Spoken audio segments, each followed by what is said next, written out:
Habari za kuamka ndugu mpendwa msikilizaji na mtazamaji wa Congo Post News, na tumaini kwamba uko salama salamini popote ulipo unapoendelea kutega sikio au kutizama kupitia mtandao wetu wa YouTube. Kama ni mara ya kwanza kufuatilia habari kupitia Congo Post News, hakikisha unajiabone, unakomante, vile vile unapartage, wala unaweza kutuandikia kwenye namba ambayo unaendelea kuiona hapo kwenye video, na ukatupatia maoni yako aiza mapendekezo yako baada ya kusikiliza habari zetu mwanzo hadi mwisho. Ndugu mpendwa msikilizaji na mtazamaji, acha tuanze na vichwa vya habari zetu za asubuhi ya leo tarehe 5 mwezi wa pili mwaka 2026. Kwenye habari zetu za muda huu tutaongelea jeshi la Jamhuri ya Kidemokrasia ya Kongo FARDC likisaidiwa na wapiganaji wa kujitolea wanaojulikana kama wazalendo limepata mafanikio makubwa ya kijeshi katika eneo la mashariki mwa nchi ya DRC, hususan katika jimbo la Kivu Kusini. Pia tutaongelea tukio la huko Kivu Kaskazini ambapo mapigano makali yazuka tena kati ya FARDC na CRP huko Bule. Pia tutamalizana habari tofauti ambapo tutakuunga na Radio Kapi ili ufahamu mengi yanayoendelea nchini DRC. Na jeshi ya Jamhuri ya Kidemokrasia ya Kongo FARDC likisaidiwa na wapiganaji wa kujitolea wanaojulikana kama wazalendo limepata mafanikio makubwa ya kijeshi katika eneo la mashariki mwa nchi ya Jamhuri ya Kidemokrasia ya Kongo, hususan katika jimbo la Kivu Kusini. Kwa mujibu wa taarifa zilizothibitishwa na vyanzo vya kijeshi vya ndani na jamii, vikosi vya FARDC viliweza kusukuma nyuma waasi wa makundi ya Twirwaneho Red Tabara ambao wanatajwa kuwa wanashirikiana na waasi wa M23 katika eneo linalojulikana kama Point Zero lililopo kwenye nyanda za juu ya Fizi. Mapigano hayo yaliripotiwa kuwa makali yakihusisha silaha nzito na nyepesi, huku jeshi la serikali likionyesha mshikamano mkubwa na wapiganaji wa wazalendo ambao kwa muda mrefu wamekuwa mstari mbele katika kulinda ardhi yao dhidi ya makundi ya waasi au makundi yenye haramu. Ushirikiano huo umeonekana kuleta mabadiliko chanya katika uwanja wa mapambano, hasa katika maeneo ya vijijini ambayo mara nyingi yamekuwa yakidhibitiwa na waasi. Mashuhuda wa tukio hilo wanasema kuwa baada ya mapigano ya saa kadhaa waasi walazimika kuondoka katika maeneo yaliyokuwa wakiyashikilia, wakiacha nyuma silaha na vifaa mbalimbali vya kijeshi. Hali ya utulivu wa tahadhari imerejea katika eneo la Point Zero, ingawa vikosi vya FARDC bado vinaendelea na doria ili kuzuia mashambulizi ya kushtukiza. Wakati huo taarifa nyingine kutoka sekta ya Itombwe katika wilaya ya Mwenga zinabainisha kuwa wazalendo wa kundi la Kibukila Mtetezi wamefanikiwa kudhibiti sehemu ya eneo la Mikenge. Hatua hiyo inatajwa kuwa sehemu ya juhudi za kuzuia kusambaa kwa waasi na kulinda raia dhidi ya vitendo vya unyanyasaji na uporaji. Wakazi wa Mikenge wanaripoti hali ya wasiwasi iliyokuwepo kabla ya udhibiti wao, wakieleza kuwa uwepo wa makundi yenye silaha ulikuwa chanzo cha hofu, ukosefu wa usalama na kusitishwa kwa shughuli za kijamii na kiuchumi. Baada ya wazalendo kuchukua udhibiti wa eneo hilo, baadhi ya wakazi wameanza kurejea taratibu katika shughuli zao za kila siku, ingawa bado wanahitaji ulinzi wa kudumu. Serikali ya nchi ya Jamhuri ya Kidemokrasia ya Kongo imeongeza juhudi za FARDC na wazalendo, ikisisitiza kuwa operation za kuwasaka waasi zitaendelea hadi usalama wa kudumu utakapopatikana katika maeneo yote yanayoathirika.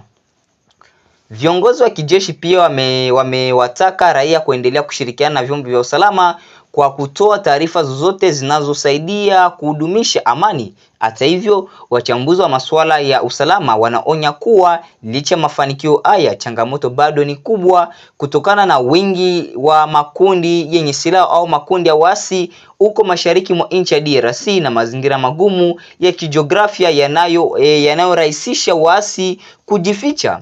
Kwa sasa macho na masikio ya wananchi yanaendelea kuelekezwa huko katika eneo la Fizi na Itombwe, wakitumaini kuwa ushindi huu utakuwa mwanzo wa kurejea kwa amani, utulivu na maisha ya kawaida katika ukanda huo ulioteseka kwa muda mrefu. Tuende na habari kutoka huko Bule ambapo mapigano makali yazuka tena kati ya FARDC na CRP. Baada ya kipindi kifupi cha utulivu, mapigano makali yameripotiwa kuzuka tena kati ya jeshi la taifa, jeshi la FARDC na wapiganaji wa kundi linalojiita CRP katika eneo la Bule, hali iliyozua hofu miongoni mwa wakazi wa maeneo hayo. Kwa mujibu wa vyanzo vya eneo hilo, mapigano yalianza tena asubuhi ya jana baada ya hali ya tahadhari kushuhudiwa kwa siku kadhaa, ambapo pande zote mbili zilikuwa zikitazamana bila makabiliano ya moja kwa moja. Mashuhuda wanasema milio ya risasi nzito na silaha za masafa marefu ilisikika kwa muda mrefu, jambo lililowalazimu wakazi wengi kukimbia makazi yao kutafuta usalama. Jeshi la Jamhuri ya Kidemokrasia ya Kongo FARDC limethibitisha kuwepo kwa mapigano hayo, likisema kuwa vikosi vyake vililazimika kujibu mashambulizi kutoka kwa wapiganaji wa CRP wanaodaiwa kujaribu kusogea karibu na maeneo yanayodhibitiwa na jeshi la serikali. Kwa mujibu wa taarifa ya kijeshi, operesheni za kulinda raia na kulinda mamlaka ya serikali zinaendelea katika eneo hilo. Kwa upande mwingine, vyanzo vya kiraia vinaeleza kuwa hali ya kibinadamu inaendelea kuzorota. Shule kadhaa zinaripotiwa kufungwa, shughuli za biashara zimesimamishwa na wakazi wengi wakiwemo wanawake na watoto wamekimbilia maeneo jirani yanayoonekana kuwa salama zaidi.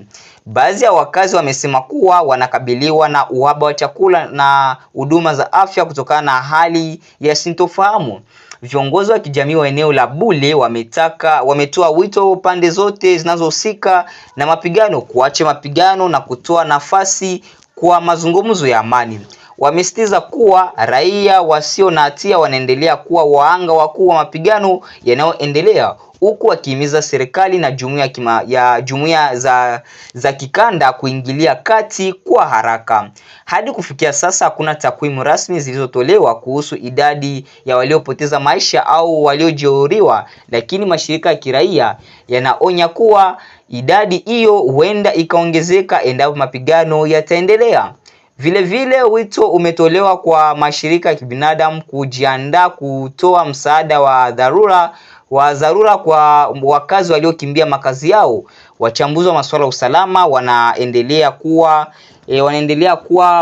wanaeleza kuwa kurejea kwa mapigano hayo baada ya utulivu mfupi kunaonyesha udhaifu wa juhudi za kudumisha amani katika eneo hilo. Wanasema suluhu ya kudumu itapatikana tu kupitia mkakati wa kisiasa unaojumuisha ushirikishwaji wa wadau wote pamoja na hatua madhubuti za kiusalama. Hali inaendelea kufuatiliwa kwa karibu, huku wakazi wa Bule wakisalia katika hofu na matumaini kwamba amani itarejea haraka katika eneo lao. Jimboni Kwilu katika mtaa wa Idiofa, mji mdogo wa Panu, watu 4 waliuawa na wengi walijeruhiwa siku ya pili tarehe 3 Februari wakati wa mapambano kati ya polisi na kundi moja la Wakuluna. Ujeuri ulijitokeza kisha kufungwa kwa wakuu wawili wa kundi hilo la wajambazi. Jimboni Ituri, wanafunzi 16 wa shule ya msingi walijeruhiwa vikali siku ya kwanza kisha kupigwa na radi.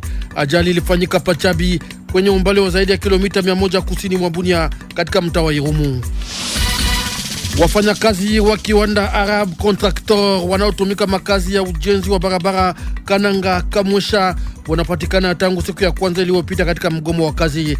Wanashutumu ukosefu wa vikaratasi vya mikataba ya kazi tangu miaka 4 na kuondoshwa kwa fedha katika mishahara yao. Asante kwa kuwa nasi wengi. Ifuatayo ndiyo taarifa kamili ya habari. Salam, karibuni na usikilivu mwema. Jimboni Kwilu katika mtaa wa Idiofa, mjini mdogo wa Panu, watu 4 waliuawa na wengi walijeruhiwa siku ya pili tarehe 3 Februari wakati wa mapambano kati ya polisi na kundi moja la wajambazi wa Kuluna.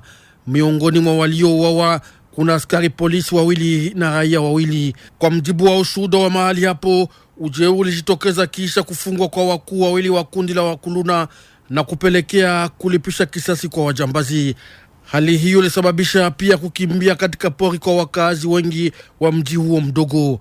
Mbunge wa jimbo mteuliwa wa Idiofa Nicola Mbuka anaomba wakuu wa kiserikali waanzishe uchunguzi kwa kutoa mwangaza kuhusu mauaji yale.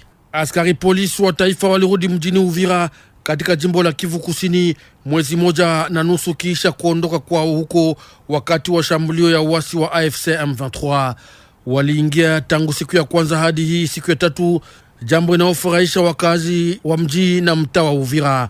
Wengi walirudi kupitia kituo cha mpaka wa Gatumba kati ya Jamhuri ya Kidemokrasia ya Kongo na nchi ya Burundi. Kamanda wa polisi ya taifa katika jimbo la Chopo alipanga upya huduma zimoja za ndani. Mfano, polisi wa mwenendo katika mabarabara inakuwa sasa na huduma mbili tofauti. Hatua iliyotangaza siku ya pili wakati wa mazoezi yaliyoandaliwa na kamanda jimboni Chopo wa polisi na uliofanyika wakati wa kukomesha muda wa heshima katika mabarabara ulioandaliwa na liwali wa jimbo. Hali tulivu ndiyo inaonekana hii siku ya tatu katika vijiji vingi vya mtaa wa Ruchuru, Masisi na Walikale baada ya mapambano makali kati ya wazalendo na wapiganaji wa AFC M23. Kwa mjibu wa duru za mahali, mapambano ya siku ya pili yaliendeshwa upande moja pa Kivuma na Kanyangohe katika usultani wa Bukombo mtani Ruchuru, ambako waasi huenda walishambulia ngome za wazalendo. Upande mwingine, wakati wa asubuhi, mapambano yaliendeshwa katika vijiji vya Kalonze na Kasopo, usultani wa Kisimba mtani Walikale. Ni marahaba kisha shambulio wazalendo zidi ya ngome za waasi. Kama nilivyotanguliza, jimboni Ituri wanafunzi 16 wa shule ya msingi walijeruhiwa vikali siku ya kwanza kisha kupigwa na radi. Ajali ilifanyika Pachabi kwenye umbali wa zaidi ya kilomita 100 kusini mwa Bunia katika mtaa wa Irumu. Radi iligusa uwanja wa shule wakati wa mvua iliyosindikizwa na ngurumo kali.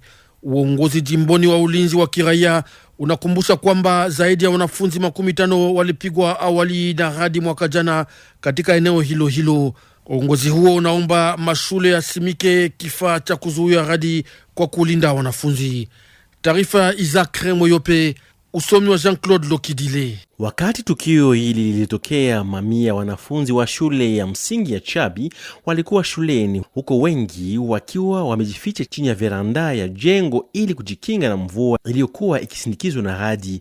Ndipo radi ilipopiga shule hiyo kwa nguvu kubwa. Taarifa tunazopewa zinaonesha kuwa watu 16 walijeruhiwa, wakiwemo wasichana 11 na wavulana 5. Waathirika walipelekwa haraka katika kituo cha afya kwa ajili ya kupewa matibabu. Hofu kubwa ijiweka miongoni mwa wanafunzi na shughuli za masomo zikasimamishwa. Baadhi ya watoto ambao bado wameshikwa na mshtuko wa tukio hilo wanakataa kurejea shuleni. Mratibu wa ofisi jimboni unaohusika na ulinzi wa raia anaeleza kuwa takriban wanafunzi 50 tayari waliwahi kupigwa na radi mwaka jana katika eneo hilo hilo tu la Kimila. Robert Njalonga anawahimiza wasimamizi wa shule kufunga vifaa vya kuvutia radi, yani paratonnerre, na kuwahamasisha wanafunzi kuepuka kuketi chini ya mti wakati wa mvua. Toka Bunya, naitwa Jean-Claude Loki Dile, Radio Okapi. Katika jimbo la Kivu Kaskazini, maelfu ya watoto wanaopatikana nje ya mfumo wa shule mtaani Masisi wanafaidishwa na usaidizi unaolengo ya kuboresha mwendo wa kusoma kwao. Ni katika mpango wa mradi wa shirika Action Aid ulioanzishwa hii siku ya tatu Pasake kwenye umbali wa karibu kilomita 27 na mji wa Goma. Mradi huo unasaidiwa kifedha na shirika la Italia la uhusiano kwa maendeleo unaolengwa kutolea wanawake wanaoguswa na vita mazingira ya ulinzi zaidi. Utaendeshwa muda wa miezi 18 tangu Februari 2026 hadi Julai 2027. Maelezo mengi nawe Bernard Nyangi kutoka mji wa Goma. Mradi huu kimsingi walenga eneo la afya la Kiroche mtani Masisi. Miongoni mwa shughuli zinazopangiliwa ni haswa ukarabati wa takriban madarasa 100, ugawaji wa vifaa na vitabu vya shule kwa watoto 6,000 walio katika mazingira magumu pamoja na walimu 150.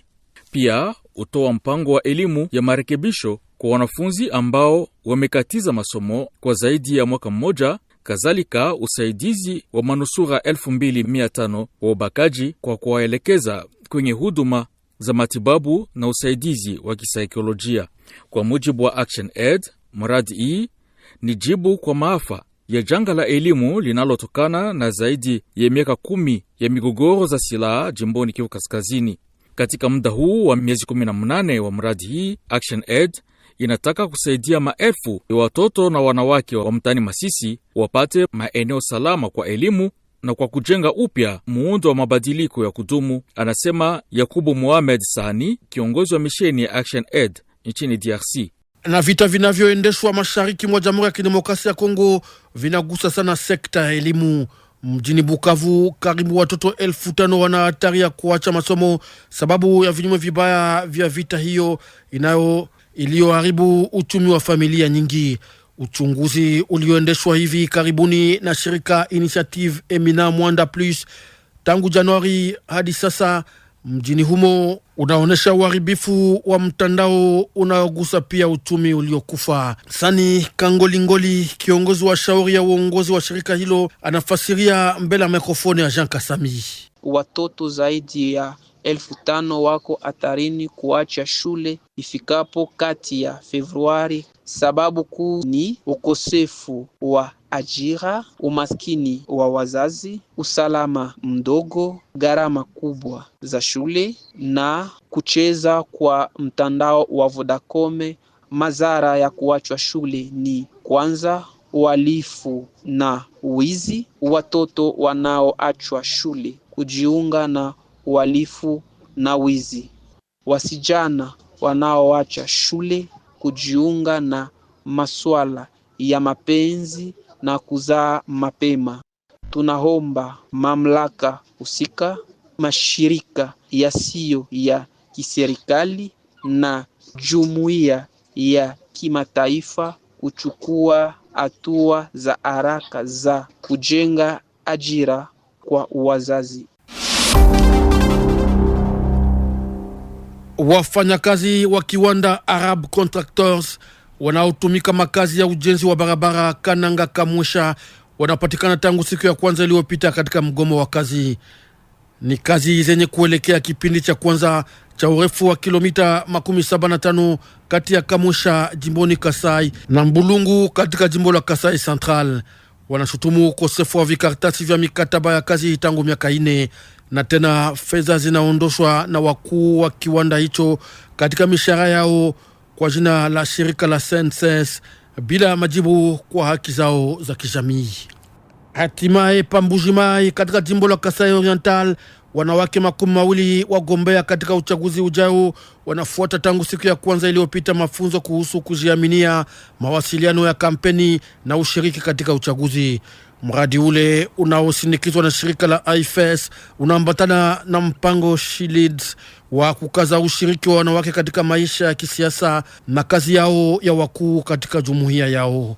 Taarifa Esther Ndalafina, usomi wa Elise Kavira. Kwa siku nyingi, wamama hawa watapokea vyombo vya kuboresha jumbe zao za kampeni, kukuza ujuzi wao wa uongozi na kujimarisha katika mazingira ya kisiasa ambayo mara nyingi yanatawaliwa na wanaume. Odeto Kako, ambaye ni mwanachama wa jamii ya wenyeji, alipata mafundisho kuhusu kuzungumza mbele ya watu. Anaeleza kwamba kabla ya mafundisho hiyo, kuzungumza mbele ya watu ilikuwa ngumu kwake, lakini leo ana uwezo wa kuzungumza na kuwafahamisha wenzake wa Pigme. Hata hivyo, sio kila mtu anaona vizuri ya mafundisho hiyo. Wanawake waliohojiwa katika mitaa ya Mbujimai wanaamini kuwa kusema kwa mwanamke inachukuliwa kuwa kinyume na kanuni za jadi za kijamii. Kulingana na Raisachi Kandama, ambaye ni afisa wa mawasiliano katika IFES, lengo la mafundisho ni kuwawezesha wanawake kujimarisha katika nyanja ya kisiasa na hivyo kuchangia katika uwakilishi sawia zaidi katika vyombo vya kufanya maamuzi. Sikilizeni sasa sehemu ya pili ya matangazo yetu pamoja na mshiriki wetu Elise Kavira. Radio Okapi, invité en Swahili. Wilaya ya Kasuku katika mji wa Kindu, jimbo la Maniema, imerekodi watoto 315 pekee wakati wa kuzaliwa katika miaka mzima wa 2025. Kwa hiyo, meya wa wilaya hii anahamamisha jamii kuhusu umuhimu wa kurikodisha watoto. Ili kuyazungumzia zaidi, Florence Kizalunga anampokea meya Fatuma Kalonda Marie wa wilaya ya Kasuku. Tuwasikilize. Bi Fatuma Kalonda Marie, jambo. Jambo mama journalist. Kwa mwaka wa 2025 iliyopita, watoto wangapi waliweza kuwa enregistré hapa kuita civile ya komine ya Kasuku? Hapa kwetu ku komine ya Kasuku katika mwaka yenyewe iliyopita tulienregistre watoto 325. Watoto 325 kufatana na ukubwa wa komine inamaanisha ina represente to gani? Bon, selon mie kama vile mama mwenye kuzaa watoto naona kama ile to iko chini meme ya 20% haikufika. Na kwa nini mama jamaa wazazi hawakuje kuorozesha watoto wao? Wazazi mingi kwanja abiko sensibilize na wazazi mingi abane ile culture ya kwenda watoto kukipimo na kupita nabo hapa kweta civile juu ya kuya kubafaire enregistrer watoto yabo. Tunaonaka tu paka sa muzazi anatafuta kumfaire voyager mtoto wake njoo mwana na kia mbio meme kunjia ho mama unipatie acte de naissance. Or kupita ile siku 90 mimi mama burgomestre sina tena ile pouvoir ya kukupatishia. Kwa kukupatishia inalomba paka uko chini ya siku 90. Ukapitisha ile siku 90 tutakutuma kule ku tribunal pour enfants ou bien ku tripe ndio naenda kulomba jugement supplétif na unaleta tunakukonfie ile acte. Sasa umesema kwamba wazazi hawasisimue, hawana hiyo information. Nyinyi hapa kukomine mnakuwa mkifanya nini? Hamwezi kusisimua watu ili waje kuweza kuorozesha watoto wao? Hapa kukomine ya Kasuku tunakuwa na ile wakati sasa tunaongisha watu ndoa, ndio tunapata wakati ya kusensibiliser. Wanaambia wewe waliunga ndoa, na naambia bale bebe nakia kuacha watu wa ndoa kama kufaire enregistrer mtoto iko ya lazima. Na kisha tena tuko nile mabiro yetu yenye ko secondaire yenye tunatumaka kule yenye iko affecté ndio inapasha kuleta na kwenda usensibiliser wazazi. Komine haina politiki ya kuweza kutuma watu katika hospitali, katika maternité wakati mtoto anazalika mara moja wanaweza kumwandikisha? Tunatumaka basi shida yenye iko pale. Wale wenye tunawatuma kule kwa hospitali ni watu wenye wapokee. Mtu mwenye apokee haiko motive, ana nguvu kutumika. Kwani anakuwa na masharti yenye kwa mchunga nini kunyumba. Na njoo ile unaona sababu mtu haiko motive. Ile mabarua ile ma acte de naissance yetu abapatia sini aburi. Anaya kule kweli acte de naissance atapata hata 100 francs. Ndio anachoka yake mwili na narudia anaenda pumzika kunyumba na apate tena wakati ya kuenda kukazi. Na kama mtoto haandikishwe kwenye kitabu ya serikali, ina consequence gani kwa maisha ya huyo mtoto? Mtoto mwenye aandikishwe ku kitabu ya serikali, kwanza ule mtoto haiko mtoto halali wa ile kizazi wa ule bwana. Kwani we mzazi awenzi kusema mtoto ni wangu na we awamfaire enregistrer. Na ile kukosa kumfaire enregistrer deja ushamsacrifier ule mtoto. Hata siku enye we utakufa, ule mtoto ana droit kukitu ndani ya jamaa. Mwe peke mnajua hii majamaa yetu ya Kongomani. Sasa we peke mzazi ya huko, ule mtoto atabakia kubalabala. Ni faida gani inakuwa ya kuweza kuenregistrer mtoto kwenye buku la serikali? Ya kwanza iko kwanja devoir niko legal. Na ndani ya kumwenregistrer ule mtoto anakuwa na shurti ya kupata jina juu ajuikane kama ni mtu wa ile jamaa. Na ya pili tena ule mtoto ajuire na madroit yake ndani ya jamaa. Na ingine ariti ile bitu ya wazazi yake. Ni kawaida mtoto ajuikane kama ni mtoto mkongomani halali na ni mtoto wa mtu fulani. Kama kukua enregistrer ule mtoto tunamkisia kama haiko mtoto wako. Nilisikia kama umesema kama mtu aandikishe mtoto wake, ule mtoto haiko wake. Na kuna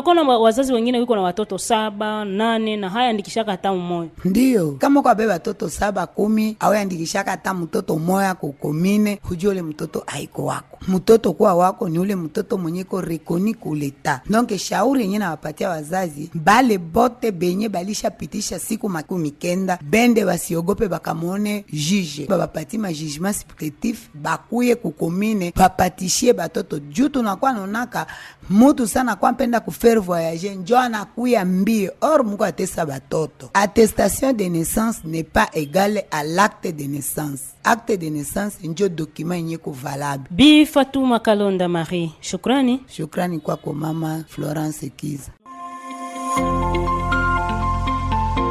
Radio Kapi, dossier en Swahili.